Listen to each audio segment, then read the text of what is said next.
Objectionable भी है। और चुनाव आयोग ने जो हमें आश्वासन दिया था आपकी जानकारी के लिए कि नहीं, मोदी जी कोई ऐसी बात नहीं बोलेंगे जिससे मॉडल कोड ऑफ कंडक्ट का उल्लंघन हो। उस समय हम लोगों ने कहा था कि वो देश के सबसे बड़े भाषणबाज हैं और भाषण लंबा करना और करना उनके स्वभाव का हिस्सा है, इसलिए आपकी बात भी नहीं मानेंगे और हम सही साबित हुए। क्या आप जानते हैं कि प्रधानमंत्री नरेंद्र मोदी ने लोकसभा में अभी तक किसी भी सवाल का जवाब नहीं दिया है? क्या आप जानते हैं कि भारतीय जनता पार्टी के 290 सांसदों के बावजूद लोकसभा में पिछले 5 सालों से कोई भी उपाध्यक्ष नहीं नियुक्त किया गया है? क्या आप जानते हैं कि विपक्षी सांसदों को वोटिंग और चर्चा के जैसे मौलिक अधिकारों से वंचित किया जा रहा है? यदि आपका जवाब नहीं है तो आज आपका ये वीडियो खास आप ही के लिए है, तो आपको इस वीडियो को ज़रूर देखना चाहिए, क्योंकि आज हम आपको बताएंगे कि कैसे प्रधानमंत्री नरेंद्र मोदी ने अपने मन की बात संसद संस्करण में इन सभी मुद्दों को छुपाने की कोशिश की। आज के इस विशेष कार्यक्रम में हम आपको ये भी बताएंगे कि कैसे प्रधानमंत्री मोदी ने राष्ट्रपति के भाषण पर धन्यवाद प्रस्ताव के जवाब में अपनी विफलताओं और असफलताओं को छिपाने का प्रयास किया।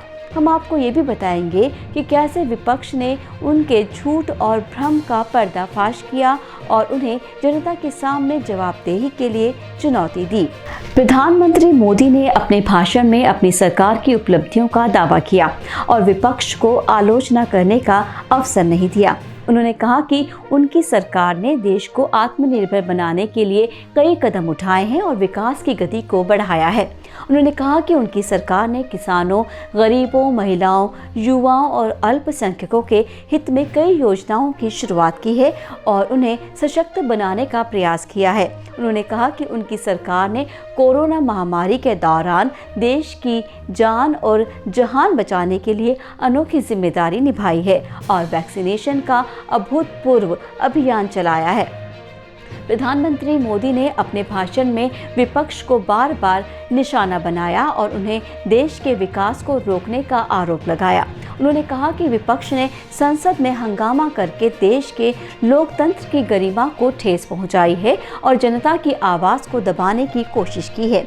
उन्होंने कहा कि विपक्ष ने किसान आंदोलन को भड़काने के लिए झूठ और भ्रम फैलाया है और देश की एकता और अखंडता को खतरे में डाला है। उन्होंने कहा कि विपक्ष ने देश की बढ़ती ताकत और वैश्विक स्थिति को नकारने का प्रयास किया है। विपक्ष ने इन सब आरोपों को खारिज करते हुए प्रधानमंत्री मोदी को झूठा और भ्रामक बताया।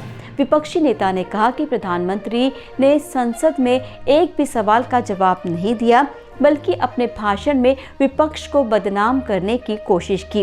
विपक्षी नेता ने कहा कि प्रधानमंत्री ने अपने सरकार के असली चेहरे को छुपाने के लिए झूठे आंकड़े और तथ्य पेश किए हैं।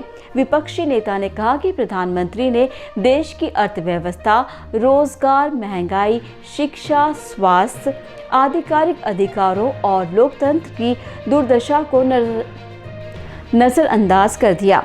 विपक्षी नेता ने कहा कि प्रधानमंत्री ने लोकसभा में पिछले 5 सालों से कोई भी उपाध्यक्ष नियुक्त नहीं करने का कोई जवाब नहीं दिया। विपक्षी नेता ने कहा कि प्रधानमंत्री ने विपक्षी सांसदों को वोटिंग और चर्चा के जैसे मौलिक अधिकारों से वंचित करने का भी जवाब नहीं दिया। विपक्षी नेता ने कहा कि प्रधानमंत्री ने किसानों की मांगों को नकारने और उनके खिलाफ बल प्रयोग करने का जवाब नहीं दिया। विपक्षी नेता ने प्रधानमंत्री को जनता के सामने जवाबदेही के लिए चुनौती दी है। विपक्षी नेता ने कहा है कि प्रधानमंत्री को अपने भाषण के बजाय अपने कामों के लिए जनता का वोट मांगना चाहिए। विपक्षी नेता ने कहा कि प्रधानमंत्री को अपनी सरकार की नाकामयाबियों और घोटालों को मानना चाहिए। विपक्षी नेता ने कहा कि प्रधानमंत्री को जनता को बताना चाहिए कि उन्होंने देश को कैसे आत्मनिर्भर बनाया है, जबकि देश की अर्थव्यवस्था मंदी, बेरोजगारी, महंगाई, गरीबी, भुखमरी, अशिक्षा, अस्वास्थ्य, अन्याय, असुरक्षा और अस्थिरता से जूझ रहा है। दोस्तों, ये था हमारा आज का विशेष कार्यक्रम, जिसमें हमने आपको बताया कि कैसे प्रधानमंत्री मोदी ने अपने मन के बात संसद संस्करण में देश के सच्चे मुद्दों को छुपाने की कोशिश की। हमें उम्मीद है कि आपको ये कार्यक्रम पसंद आया होगा।